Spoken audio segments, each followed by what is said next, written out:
পারিবারিক কষ্টতে ধৈর্য ধরেছে, আপনদের কষ্টতে রবের দিকে তাকিয়ে ধৈর্য ধরেছে, সামাজিক কষ্টের মধ্যে, অপবাদ অপমানের মধ্যে, সমালোচনার মধ্যে, বদনামির মধ্যে নিজের অন্তরটাকে কন্ট্রোল করেছে, নিরাশ হতে দেয় নাই। লা তাকনাতু মির রাহমাতিল্লাহ আয়াতের দিকে তাকিয়ে থেকে রবের রহমতের হুকুমের দিকে তাকিয়েছিল, রবের রহমতের হুকুমের দিকে তাকিয়েছিল। প্রত্যেকটা সেকেন্ড শুধু ভাবতো আর বলতো, ইয়া রব, জবান দিয়েছ বলার জন্য, আমি বলবো না, শুধু তোমাকে খুশি করার জন্য। সুবহানাল্লাহ। আমাকে আঘাত দেয় নেওয়ালাকে আমি উল্টা আঘাত করব না, শুধু তোমাকে খুশি করার জন্য। আল্লাহ, আমি হাজার অপবাদ সহ্য করতে রাজি, বদনাম সহ্য করতে রাজি, কিন্তু তারপরও কারো ইজ্জত হানি করব না, ইজ্জতে আঘাত করব না, বদনাম করব না, কারো সম্পর্কের মধ্যে বদনাম লাগাই, ফেঁস লাগাই দিব না। আল্লাহ, শুধু তোমাকে ধৈর্য, শুধু তোমার দিকে তাকিয়ে আছি ধৈর্য ধরে তোমাকে খুশি করার জন্য। আল্লাহ, তোমাকে খুশি করার জন্য। ফেরেশতারা বলবে, এরাই সে বান্দা যাদেরকে আল্লাহর হুকুমে আজকে আমরা ফেরেশতারা সালাম দিচ্ছি, যারা দুনিয়াতে হাজার কিছু রবের দিকে তাকিয়ে সহ্য করে ধৈর্য ধরেছিল। সুবহানাল্লাহ। এরাই রবের সে বান্দা যাদের দুনিয়াতে শক্তি ছিল প্রতিশোধ নেওয়ার, কিন্তু রব খুশি হবে জেনে প্রতিশোধ না নিয়ে ক্ষমা করে দিয়েছিল। সুবহানাল্লাহ। এরা রবের সে সমস্ত বান্দা যাদের মুখ ছিল একটা কথার বিপক্ষে 10টা কথা শোনাই দেওয়ার, কিন্তু রব নারাজ হবে বলে নিজের মনটাকে কন্ট্রোল করে মুখটাকে হেফাজত করেছে, গালাগালি বকাবকি করে নাই। সেই বান্দা, যে বান্দাটা হাত ছিল, মারার মতো ক্ষমতা ছিল, কিন্তু সে আঘাত করে নাই, রব নারাজ হয়ে যাবে বলে ধৈর্য ধরেছে। ধৈর্য ধারণকারী যখন জান্নাতে ঢুকবে, জান্নাতি ফেরেশতারা তাদেরকে সালাম দিয়ে দিয়ে স্বাগতম জানাবে। ফানিআমা উকবাদ্দার। আর যেখানে তারা প্রবেশ করবে তা কতই না মহান, কতই না দামি, কতই না সুন্দর, কতই না উচ্চমান জায়গা। বলেন সুবহানাল্লাহ। সেজন্য জিততে যদি চান হারার চেষ্টা করুন, আর মনে রাখবেন সব হারাতে অপমান হয় না, কিছু হারার মধ্যে মজাও আছে যদি মজা নিতে জানি। আমরা কখনো কারোর সামনে হাঁটতে চাই না, হারাটাকে আমরা প্রেস্টিজে আঘাত মনে করি। আল্লাহর প্রিয় বান্দারা দুনিয়ার মানুষের কাছে হেরে গিয়ে রবের রহমতের চোখে জিতে যায়, রবের রহমতের দৃষ্টিতে জিতে যায়। কারণ তারা জানে এটা ক্ষণস্থায়ী, ওটা চিরস্থায়ী। বান্দা দিলে বেশি থেকে বেশি কি দিবে? থ্যাংক ইউ দিবে, না হয় একটা ট্রফি দিবে, না হয় একটা মেডেল দিবে। আর রব্বুল আলামিন যদি একবার খুশি হয়ে দেওয়া শুরু করে, রাখার জায়গা আর হবে না, দিতে দিতে জান্নাতুল ফেরদৌস রব্বুল আলামিন চাইলে দিয়ে দিতে পারছে। সেজন্য ধৈর্য ছাড়া জিতা সম্ভব না। আমরা সব সময় জিতা মনে করি কি জানেন? অন্যকে হারাতে পারলে আমি জিতে গেলাম। বিশ্বাস করেন, এটার নাম জিতা নয়, এটার নাম হচ্ছে আপনার মনে করা। জোরে বলেন না রে ভাই। আপনি যতই যুদ্ধ করেন আর যাই করেন, বাস্তবতা আপনাকে মানতে হবে। কারবালার ময়দানে ইমাম হোসেন হেরে গিয়েছেন, সবাই জানেন, বাহিরে চুকে। কিন্তু এখনো পর্যন্ত 2024 সালে আপনার এলাকায় ব্যানারে ব্যানারে ইমাম হোসেনের নাম দেখা যাচ্ছে। এবার ভেবে দেখেন, জিতছে কে, হারছে কে? জিতছে কে, হারছে কে? আসল জিতা সেটাই হয় রবের রহমতের দয়া নিয়ে যে জিততে পারে, এই জিতা হচ্ছে আসল জিতা। সেজন্য এক বান্দা আল্লাহর সন্তুষ্টির জন্য আরেক বান্দাকে, অন্য বান্দাদেরকে যতক্ষণ সাহায্য করতে থাকে, আল্লাহ তাকে ততক্ষণ সাহায্য করতেই থাকে। অর্থাৎ আপনার সাহায্য পাওয়ার থ্রু হচ্ছে এটাই, আপনি অন্যকে সাহায্য করতে হবে। তবে মনে রাখবেন, যাকে সাহায্য করবেন থ্যাংক ইউ পাওয়ার আশা রাখেন না। যাকে কিছু দিবেন, সাহায্য করবেন, সে পরসময়ে আপনাকে উপকার করবে, সে আশা রাখেন না। যাকে উপকার করবেন মনে রাখবেন, সে একদিন একদিন আপনার পিঠের পিছনে ছুরি মারবেই, আপনার পিছনে লাগবেই, আপনার বদনাম করবেই, আপনার দিকে চোখ উল্টা তাকাবেই, আপনার থেকে চোখ ফিরাই ফেলবেই। এটাই দুনিয়া, এটাই বাস্তবতা। সারা জীবন যারে খাওয়াই বড় করে, সে পর্যন্ত এক সময় যাইয়া চোখ উল্টাই বলে, কি করছো তুমি আমার জন্য? এটার নাম দুনিয়া। তো মন খারাপ করেন না। যখনই দেখবেন কোন বান্দা আপনার সেই করাটাকে উল্টা ভাবে দেখছে, আপনি সাথে সাথে আলহামদুলিল্লাহ বলে খুশি হয়ে যাবেন। কেন জানেন? বান্দা যখন তার শুকরিয়া না করে উল্টা করে, আল্লাহ পাক তখন ওই বান্দার জন্য যা করেছেন তার চাইতে ডবল আপনার জন্য করা শুরু করবে। সেজন্য আমি বলি কি, বান্দার থেকে নিয়েন না, সবকিছু বান্দার থেকে নিয়ে নি না। স্বামী হিসেবে বউয়ের কাজ করে যান, বউ হিসেবে স্বামীর কাজ করে যান, করে যান। বলেন না ভাই? কার কষ্ট বেশি জানেন? যার মনে আশা বেশি তার কষ্ট বেশি, যার স্বপ্ন বেশি তার কষ্ট বেশি, যার চাওয়া বেশি তার কষ্ট বেশি, যার চাহিদা বেশি তার কষ্ট বেশি। আর আল্লাহওয়ালা প্রেমিকরা কি, আল্লাহর প্রেমিক বান্দারা কি বলেন জানেন? আমার সকাল রবের নামে, আমার দুপুর রবের নামে, আমার সন্ধ্যা রবের নামে, আমার রাত রবের নামে, আমার হায়াত রবের নামে, আমার মত রবের নামে, আমার পরিবার রবের নামে, আমার সমস্ত কিছু আমার রবের নামে। আমার রব যা খুশি হয়ে দিবেন সেটাই আমার জন্য নিয়ামত। আলহামদুলিল্লাহ, দিলেও আলহামদুলিল্লাহ, না দিলেও আলহামদুলিল্লাহ, সর্বদা রবের উপর শুকরিয়া করাইতে থাকবো। বলেন সুবহান। সেজন্য এই বান্দাদেরকে আগুনে ফেললো হাসে। ওই ধরনের বান্দাদেরকে দুনিয়া যখন আগুনে ফেলে ওনারা ওইখানে হাসে। ওই ধরনের বান্দারা মাছের পেটে গেলেও হাসে। সুবহানাল্লাহ বলে না? ওই ধরনের বান্দারা কারবালার ময়দানে তলোয়ারের নিচে পড়লো শুকরিয়া আদায় করে। কিরে ভাই, আপনাদের কষ্ট লাগে না? মন খারাপ লাগে না? কয় মন খারাপের মনটাই তো রবের নামে দিয়ে দিয়েছে, এখন তো তাকিয়ে আছি শুধু রবের রহমতের দিকে। ইয়া রব, তুমি যা খুশি হবা সেটাই করতে রাজি আছে। সামান্য মুরগি জবাই করতে অনেকের বুক কাঁপে, আর ওদিকে ইব্রাহিম আলাইহিস সালাম সন্তানের গলায় ছুরি। জগৎ বলে বাবা হিসেবে এটা তো সম্ভব না, অসম্ভব, অসম্ভব, কল্পনাও তো সম্ভব না। ইব্রাহিম বলে আমার দিকে তাকা, আমি বাবা হয়েছি পরে, রবের বান্দা হয়েছি, নবী হয়েছি আগে। বাবার দায়িত্বর চাইতে আমার নবীর দায়িত্বটা বড়, বাবার দায়িত্বের চাইতে বান্দার দায়িত্ব বড়। সন্তানকে খুশি করার চাইতে আমার রবকে খুশি করা আমার জন্য বড়। রবের খুশি যখন আমার নিয়ত, তখন কে খুশি হলো না নারাজ হইলো, আই ডোন্ট কেয়ার, আমার দেখারও দরকার নেই। জবে করতে ছুরি চালাই দিয়েছেন, কিন্তু আল্লাহ জবে হতে দেননি। আল্লাহ পাক বলে, ইব্রাহিম তুমি আমার জন্য নিজের ছেলেরে কোরবানি দিচ্ছ, তুমি আমার খুশিটা চেয়েছো, ঠিক আছে যাও, আমি তোমারে খুশি করে দিলাম। আর কেন করব জানেন? নিজের ভালো নাকি পাগলও বুঝে। আমরা আমাদের ভালোটা চিন্তা করা দরকার। তো নিজের ভালো চিন্তা করা মানে অন্যের ক্ষতি করা নয়। কথা বলেন ঠিক কিনা? সুখ যদি চাই অন্যের মুখে হাসি ফুটাতে হবে। নিজে হাসলে সুখী হওয়া যায় না। অন্যের মুখে যখন আপনি হাসি ফুটাবেন, ওনার রব আপনার অন্তরে হাসি ফুটাই দিবে। সেজন্য নিজে খাইলে পেট ভরে, নিজে খাইলে, আর মানুষকে খাওয়ালে দেখবেন নিজের মনটা ভরে যায়। যদি সাকসেস হতে চান, সফল হতে চান, কয়েকটা জিনিস আপনার জীবনে মাস্ট বি দরকার। তার মধ্যে একটা হচ্ছে ধৈর্য। সবাই বলি, একটা হচ্ছে কি? সবর, ধৈর্য। আমি সবার উদ্দেশ্যে বলছি, আমার ভাই বোন যারা শুনছেন, যে যে পজিশনে আছেন, যে যে প্রফেশনে থাকেন না কেন, আল্লাহ যতগুলা নিয়ামত রেখেছেন, সব নিয়ামত ধৈর্য নামক রাস্তা দিয়ে গিয়েই নিতে হয়। ধৈর্য ছাড়া নিয়ামত পাওয়া যায় না। মনে রাখবেন, প্রত্যেকটা আমলের জন্য পুরস্কার হয় একটা, কিন্তু ধৈর্য ধারণ যারা করে জান্নাত পাবে, তাদের জন্য পুরস্কার হবে ডবল ডবল। সুবহানাল্লাহ জোরে বলেন। ধৈর্য ধারণকারী ব্যক্তি যখন জান্নাতের দরজা দিয়ে প্রবেশ করবে, নূরানি ফেরেশতারা তাদেরকে সালাম দিয়ে অভিবাদন জানাবে। সালাম দিবে, সালাম দিবে, সালাম দিবে, সালাম দিয়ে স্বাগতম জানাবে। সবাই জিজ্ঞেস করবে, ওনাদেরকে সালাম দিচ্ছেন কেন? ফেরেশতারা উত্তর দিবে, এরাই রবের সে বান্দা যাদের দুনিয়াতে শক্তি ছিল প্রতিশোধ নেওয়ার, কিন্তু রব খুশি হবে জেনে প্রতিশোধ না নিয়ে ক্ষমা করে দিয়েছিল। সুবহানাল্লাহ। এরা রবের সে সমস্ত বান্দা যাদের মুখ ছিল একটা কথার বিপক্ষে 10টা কথা শোনাই দেওয়ার, কিন্তু রব নারাজ হবে বলে নিজের মনটাকে কন্ট্রোল করে মুখটাকে হেফাজত করেছে, গালাগালি বকাবকি করে নাই।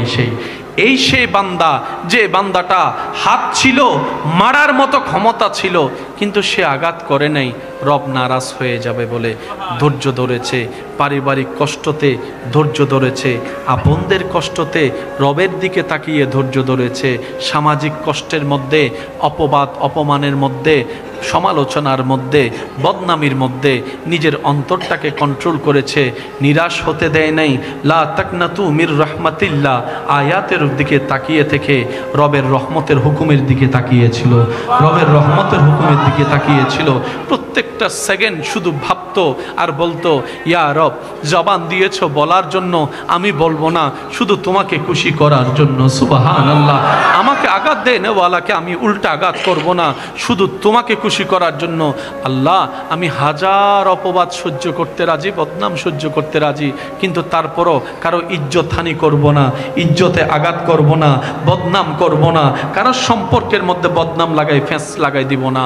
আল্লাহ, শুধু তোমাকে ধৈর্য, শুধু তোমার দিকে তাকিয়ে আছি ধৈর্য ধরে তোমাকে খুশি করার জন্য। আল্লাহ, তোমাকে খুশি করার জন্য। ফেরেশতারা বলবে, এরাই সে বান্দা যাদেরকে আল্লাহর হুকুমে আজকে আমরা ফেরেশতারা সালাম দিচ্ছি, যারা দুনিয়াতে হাজার কিছু রবের দিকে তাকিয়ে সহ্য করে ধৈর্য ধরেছিল। সুবহান। বাবা বাবা একবার দরুদ শরীফ পড়ি। আল্লাহ, উচ্চ আওয়াজ একবার বলি আলহামদুলিল্লাহ। কোরআন শরীফের সূরা নাম্বার 13, সূরা নাম্বার, সূরার নাম সূরা আর-রাদ, আয়াত নম্বর 24, আয়াত নম্বর বলেন, আয়াত নম্বর, সূরা নাম্বার 13। হ্যাঁ, এতটুকু মনে রাখেন, সূরা নাম্বার, আয়াত নম্বর, আবার বলেন, সূরা নাম্বার, আয়াত নম্বর। আল্লাহ তাআলা বলছেন, সালামুন আলাইকুম বিমা সাবারতুম। ধৈর্য ধারণকারী যখন জান্নাতে ঢুকবে, জান্নাতি ফেরেশতারা তাদেরকে সালাম দিয়ে দিয়ে স্বাগতম জানাবে।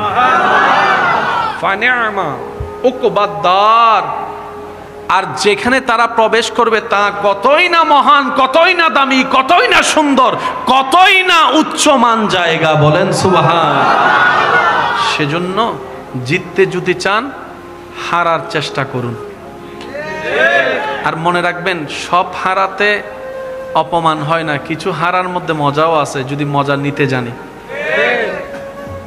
ভাগিনা মামাকে বলছে, ভাতিজা চাচাকে বলছে, ছোট্ট ভাতিজা আর কি, আপনি তো মামা হিসেবে, চাচা হিসেবে অনেক বড়, আমরা কখনো কারোর সামনে হাঁটতে চাই না, হাঁটাটাকে আমরা প্রেস্টিজে আঘাত মনে করি। কিন্তু মামা ভাগিনা যখন পাঞ্জা লড়ে, 5 বছরের ভাগিনা 30 বছরের মামা, জিতার সম্ভাবনা কার? জোরে বলেন। কিন্তু জিতে কে? আমি বলবো না, আপনারা বলেন, জিতে কে? জিতে কে? জোরে বলেন, জিতে কে? হারে কে? হারে কে? 5 বছরের ভাতিজা জিতে যাচ্ছে, চাচা হেরে যাচ্ছে। 5 বছরের ভাগিনা জিতে যাচ্ছে, মামা হেরে যাচ্ছে। কিন্তু বড় চমৎকার বিষয় কি জানেন? যে মামা চাচাটা অন্য জায়গায় হারলে কান্না করে করে মেজাজ গরম করে ফেলতো, আজকে বাগিনার সামনে মামা হেরে, ভাতিজার সামনে চাচা হেরে, সন্তানের কাছে বাবা হেরে, আজকে আগের চাইতে বেশি আনন্দিত। হারলেন না, এত খুশি হচ্ছেন কেন? আপনি তো হেরেই গেলেন বাগিনার কাছে। আরো লজ্জার বিষয়, 5 বছরের বাচ্চার কাছে আপনি হারলেন, শরম নাই? তখন মামা বলে, এই আনন্দ যে কেমন আনন্দ, যতক্ষণ তুমি না হারবা ততক্ষণ তুমি বুঝবা না, ততক্ষণ তুমি বুঝবা না। সেজন্য আল্লাহর প্রিয় বান্দারা দুনিয়ার মানুষের কাছে হেরে গিয়ে রবের রহমতের চোখে জিতে যায়, রবের রহমতের দৃষ্টিতে জিতে যায়। কারণ তারা জানে এটা ক্ষণস্থায়ী, ওটা চিরস্থায়ী। বান্দা দিলে বেশি থেকে বেশি কি দিবে? থ্যাংক ইউ দিবে, না হয় একটা ট্রফি দিবে, না হয় একটা মেডেল দিবে। আর রব্বুল আলামিন যদি একবার খুশি হয়ে দেওয়া শুরু করে, রাখার জায়গা আর হবে না, দিতে দিতে জান্নাতুল ফেরদৌস রব্বুল আলামিন চাইলে দিয়ে দিতে পারছে। আল্লাহু আকবার।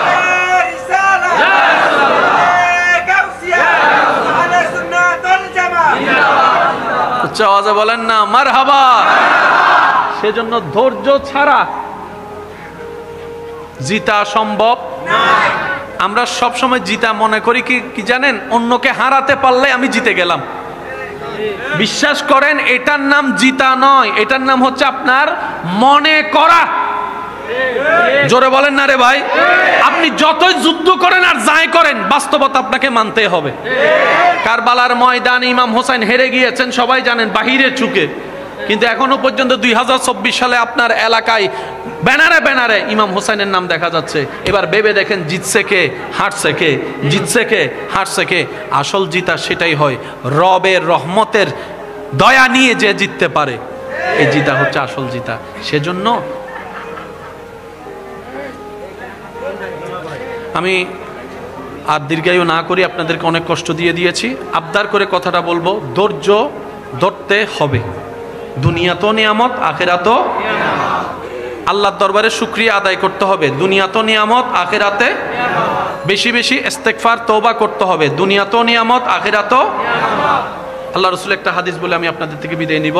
রসুল পাক সাল্লাল্লাহু আলাইহি ওয়াসাল্লাম বলছে, এক বান্দা আল্লাহর সন্তুষ্টির জন্য আরেক বান্দাকে, অন্য বান্দাদেরকে যতক্ষণ সাহায্য করতে থাকে, আল্লাহ তাকে ততক্ষণ সাহায্য করতেই থাকে।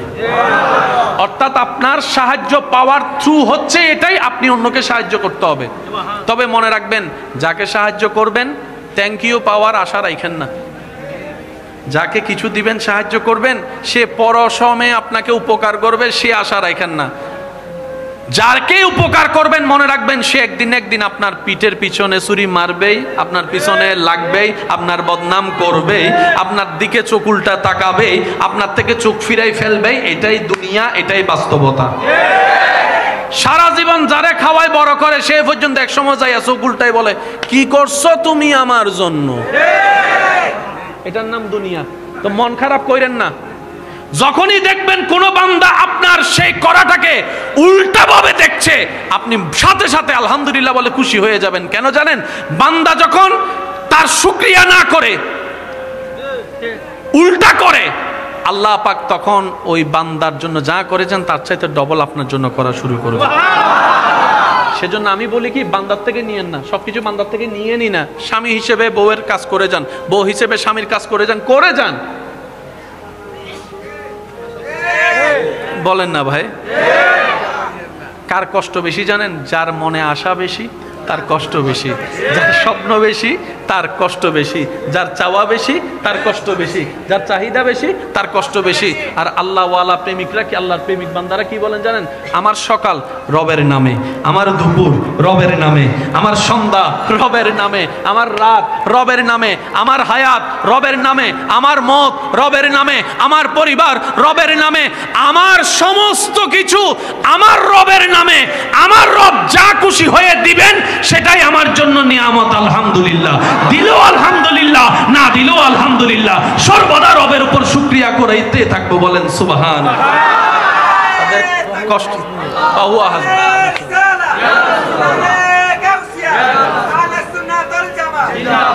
আর সেজন্য এই বান্দাদেরকে আগুনে ফেললো হাসে। ওই ধরনের বান্দাদেরকে দুনিয়া যখন আগুনে ফেলে, ওনারা ওইখানে হাসে। ওই ধরনের বান্দারা মাছের পেটে গেলেও হাসে। সুবহানাল্লাহ বলে না? ওই ধরনের বান্দারা কারবালার ময়দানে তলোয়ারের নিচে পড়লো, শুকরিয়া আদায় করে। কিরে ভাই, আপনাদের কষ্ট লাগে না? মন খারাপ লাগে না? কয় মন খারাপের মনটাই তো রবের নামে দিয়ে দিয়েছে। এখন তো তাকিয়ে আছি শুধু রবের রহমতের দিকে। ইয়া রব, তুমি যা খুশি হবা সেটাই করতে রাজি আছি। সামান্য মুরগি জবাই করতে অনেকের বুক কাঁপে, আর ওদিকে ইব্রাহিম আলাইহিস সালাম সন্তানের গলায় ছুরি। জগৎ বলে বাবা হিসেবে এটা তো সম্ভব না, অসম্ভব, অসম্ভব, কল্পনাও তো সম্ভব না। ইব্রাহিম বলে আমার দিকে তাকা, আমি বাবা হয়েছি পরে, রবের বান্দা হয়েছি, নবী হয়েছি আগে। বাবার দায়িত্বর চাইতে আমার নবীর দায়িত্বটা বড়, বাবার দায়িত্বের চাইতে বান্দার দায়িত্ব বড়। সন্তানকে খুশি করার চাইতে আমার রবকে খুশি করা আমার জন্য বড়। রবের খুশি যখন আমার নিয়ত, তখন কে খুশি হলো না নারাজ হইলো, আই ডোন্ট কেয়ার, আমার দেখারও দরকার নাই। জবে করতে ছুরি চালাই দিয়েছেন, কিন্তু আল্লাহ জবে হতে দেননি। আল্লাহ পাক বলে, ইব্রাহিম তুমি আমার জন্য নিজের ছেলেরে কোরবানি দিচ্ছ, তুমি আমার খুশিটা চেয়েছো, ঠিক আছে যাও, আমি তোমারে খুশি করে দিলাম। সিস্টেম হচ্ছে এটা, নেওয়ার সিস্টেম এটা। রবকে খুশি করতে পারলেই পাওয়া হবে। আর রব যখন দেওয়া শুরু করবে, রাখবেন কই, রাখবেন কই? সাধারণত মাটি ছাড়া ফুল ফল গাছ হয় না, কিন্তু আমাদের রব যখন চায় এই বিল্ডিং এর ফাঁকে ফাঁকে দেওয়ালের ভিতর থেকেও মাটি ছাড়া গাছ তুলে দিতে পারে। ভুল বলছি মনে হয়? কালকে মা বিশেষ করে এখানে একটু হাঁটবেন, দেখবেন অনেক দেওয়ালের ফাঁকে ফাঁকে, কথা কয় না, অনেক দেওয়ালের ফাঁকে ফাঁকে গাছ। কিরে মিয়া, তুমি এখানে কোত্থেকে? মাটি ছাড়া তো গাছ হয় না। রবের কুদরত। সেজন্য মনে রাখবেন, টোটাল বিশ্বকে এক জায়গায় আনি। শুকরিয়া, ধৈর্য, ইস্তিগফার, অন্যকে ক্ষমা করে দেওয়া, সহ্য করা, মানিয়ে নেওয়া, আল্লাহর রহমতের দিকে, আল্লাহর হুকুমের দিকে তাকায় থাকা, এগুলা যদি করতে পারি, ফিদ দুনিয়া হাসনাতাও ওয়া ফিল আখিরাতি হাসনাতাও, আমাদের জন্য দোনোটাই নিয়ামত হবে। আর কেন করব জানেন? নিজের ভালো নাকি পাগলও বুঝে। আমরা আমাদের ভালোটা চিন্তা করা দরকার। তো নিজের ভালো চিন্তা করা মানে অন্যের ক্ষতি করা নয়। কথা বলেন ঠিক কি না? সুখ যদি চাই, অন্যের মুখে হাসি ফুটাতে হবে। নিজে হাসলে সুখী হওয়া যায় না। অন্যের মুখে যখন আপনি হাসি ফুটাবেন, ওনার রব আপনার অন্তরে হাসি ফুটাই দিবে। সেজন্য নিজে খাইলে পেট ভরে, নিজে খাইলে, আর মানুষকে খাওয়ালে দেখবেন নিজের মনটা ভরে যায়। আল্লাহ তাআলা আমাদের সকলের হাজিরি কবুল করুন। আজকের এই মহাব্বতের মজলিসকে আল্লাহ কবুল করুন। আগামী বছর এই মজলিসকে এর চাইতে আরো আজিমুশান সুন্দরভাবে আয়োজন করার তৌফিক দান। আপনারা যারা এসেছি, আমরা যারা এসেছি, যারা দূর থেকে শুনেছি, রব্বুল আলামিন আমাদের সবার উপর দয়া করে আমাদের জীবনের গুনাহ মাফ করে দিন। মন থেকে বলেন না আমিন। আল্লাহ দয়া করে আমাদেরকে মাফ করে দিন, আমাদের প্রত্যেকটা গুনাহ মাফ করে দিন। আমাদের দিন দুনিয়া আখিরাতের সব নিয়ামত আল্লাহ আমাদের দান করুন। আল্লাহ আমাদের পরকাল সহজ করে দিন। আল্লাহ আমাদের মা বাবার গুনাহ মাফ করে দিন। আল্লাহর কাছে একটাই চাওয়া, আল্লাহ যতদিন আমরা বেঁচে থাকবো, ঈমান এবং ইজ্জত নিয়ে যেন বেঁচে থাকতে পারি। কি বলেন আপনারা? এই দুইটার সাথে দামি কোনো সম্পদ? ঈমান ইজ্জত যদি না থাকে, সবাই আপনারা সেলুট মারে, আপনার বউ আপনারা 2 টাকার দাম দেয় না। ঘরে মেহমান আসলেও মনের মধ্যে দরফর করে, যদি একটা মেহমানের সামনে বুট করে একটা কথা বলে ফেলে। তো সেজন্য আল্লাহর কাছে চাইবো, আল্লাহ ঈমান এবং ইজ্জত আল্লাহ যেন আমাদের সবাইকে নসিব করে। 5 ওয়াক্ত নামাজের সাথে বন্ধুত্ব চলবে তো ইনশাআল্লাহ। আজানের একটা অনুরোধ করেছিল, 1 কলি দিচ্ছি, এরপর আমি বিদায় নিব। আপনারা সুশৃঙ্খলভাবে থাকবেন, আল্লাহ যা মিলে তাই আপনারা গ্রহণ করবেন।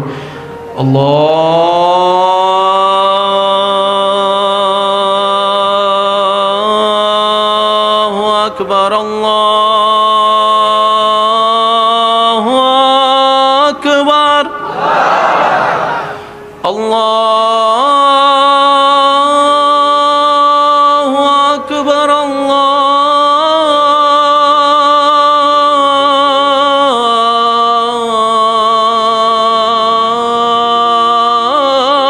আকবার। যার যত শক্তি আছে একবার বলেন সুবহানাল্লাহ।